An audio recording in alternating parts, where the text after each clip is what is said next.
I like the traditional... Okay, let's try that again.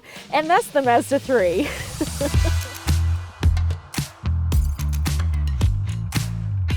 And ain't she cute?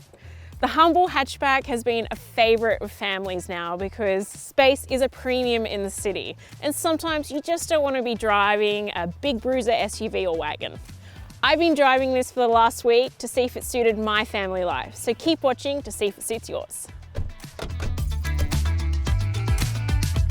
We're going to jump straight into what you can do with the space inside because it is a hatchback and families tend to come with quite a bit of stuff. The storage up front is actually pretty good considering the space you're working with.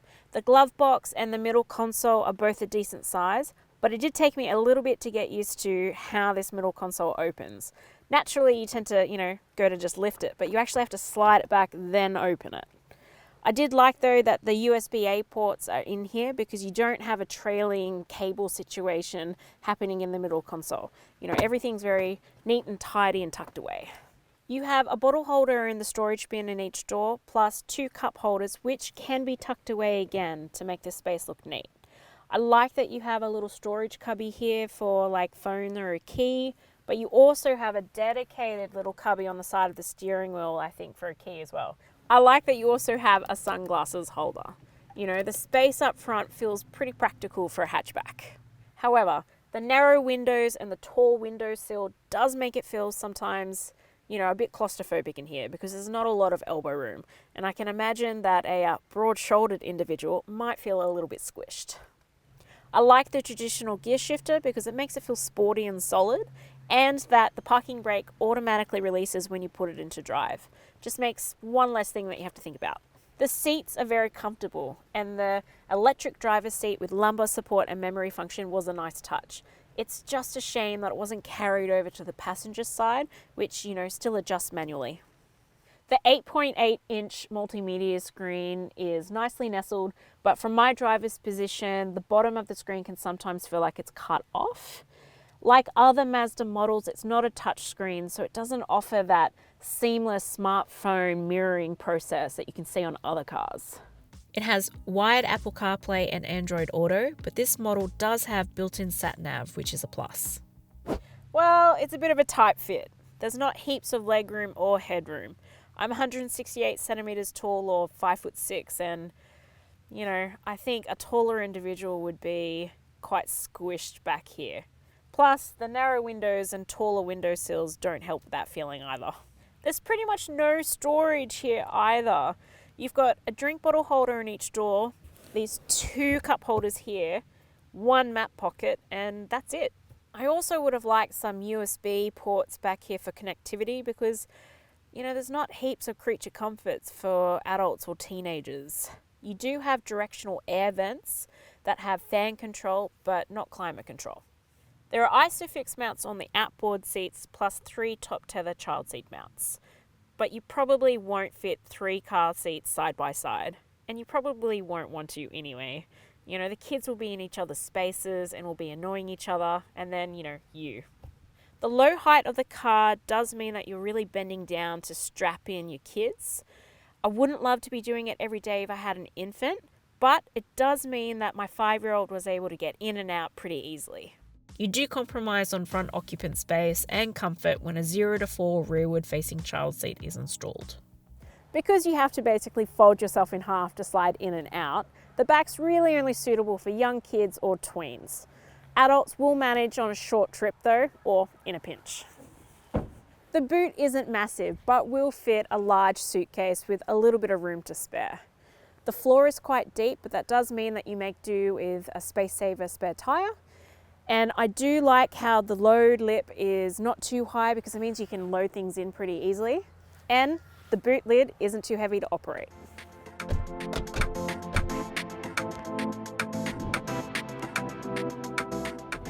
The Evolve SP shares the same engine as the GT model, and it's really fun to drive. Zippy in town, but also plenty of power on the open road, which is great. I love how this hugs the bends. Just feels very stable even during high winds, and there's not much roll in it. You're going to be very comfortable when you go around corners in this. I've noticed that the wide B-pillar and narrow window hinder visibility, but the blind spot monitoring system does help with this. The cabin gets a fair bit of wind noise, which can get annoying, but otherwise it's quiet enough for chatting. Parking. This is where hatchbacks really hold their own against bigger cars, because you can park this anywhere. It's easy to park and fit into tight spaces. The versing camera is very clear and the rear sensors are good. The official combined cycle fuel economy is 6.6 litres per 100 Ks, and I achieved 8.5 litres per 100 Ks on a mixture of urban and longer highway trips. To be honest, that's a lot higher than I expected, but I guess that's the compromise on having that bigger 2.5 litre engine. The Evolve SP has a good lineup of safety features, including front and rear AEB with cyclist and pedestrian detection, lane keeping aids, blind spot monitoring, and the ever handy rear cross traffic alert. You can get an optional vision pack for $1,500, which adds some desirable things like a 360-degree camera, front parking sensors, and front cross traffic alert. The Mazda 3 has a maximum 5-star ANCAP safety rating from testing done in 2019. And while not paving any new roads, it does have 7 airbags, including a driver's knee airbag. It's cute and small, and the 3 sports the classic Mazda shark-like nose. But the Evolve SP gets an upgrade with black accents in the grille, on the bodywork, and it looks pretty sporty, at least in the front. I think I prefer the previous generation's rear styling. You know, it used to have sharp cutaways and really nice lines in the back, and it made it look aggressive. And now this kind of looks like someone's taken an Insta filter and blurred out all that lovely detailing. Sort of looks boring. Having wider or longer back windows would have broken up this expanse of body paneling. The dash is the draw card for looks, but I do like the black 18-inch alloy wheels because it just carries through the sportiness from the front to the back. The driver does get all of the attention though. I love the relatively large, partially digital instrument panel and that it follows the curve of the steering wheel. It just feels really well integrated. I really like the style of these curved vents, but I wish they had been carried over to the passenger side because the vents over there look quite severely rectangular and surprisingly sit at waist height. It's just a bit of a jarring aesthetic between the two. The Evolve SP is the top Evolve variant before you jump into the GT class and will cost less than $33K before on-road costs. It competes with other small hatchbacks like the Toyota Corolla, but it does represent reasonable value for money. This has some nice features like the head-up display and those wheels and the driver's seat with memory function that I mentioned earlier. Not being the top model does mean you only make do with halogen daytime running lights, but it does sport LED headlights.